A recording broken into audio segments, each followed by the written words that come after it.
One of the fun things about creating a mosaic is going on the journey collecting the tessera. But we have to be mindful of where that tessera is going, because if it's an outside piece, we don't want the tessera to fade. And it's the same thing with the adhesives. We need to make sure we choose the right adhesives for it. And that leads me to the mirror tile and also rhinestones. Before you begin using these, there are a couple of things you need to know about them first. And I'm going to show you that right now.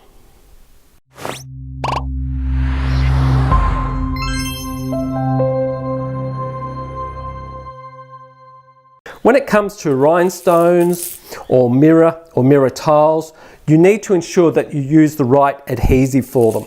Because if you don't, the mirror backing can be eaten away. It can be affected by the actual adhesive. So it's important that you use the correct adhesive for it. And what happens is, if you don't use the correct adhesive, eventually you can get black spots forming on the back of your mirror where the reflective backing has been affected. So for mirror tile, I use a neutral curing silicone. And this is also what a lot of glaziers also use. Now, not all silicones are neutral curing, so you have to make sure that the silicone actually states that. Now, when it comes to the rhinestones, I use GS Hypo Cement. Now, that works really well for rhinestones.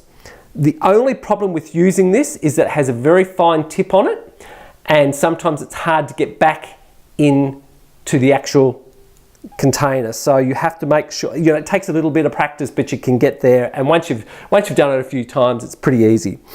But that's really good for rhinestones, especially when you're dealing with small rhinestones and you need to have really good control over where you put the adhesive. So that works really, really well.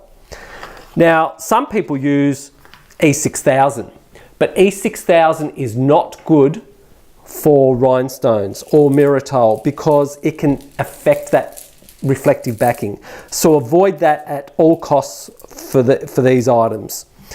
Some people will spray the backs of their mirror tile with a spray, a protective spray, and that would probably work, but I haven't done that. I haven't used that spray at all.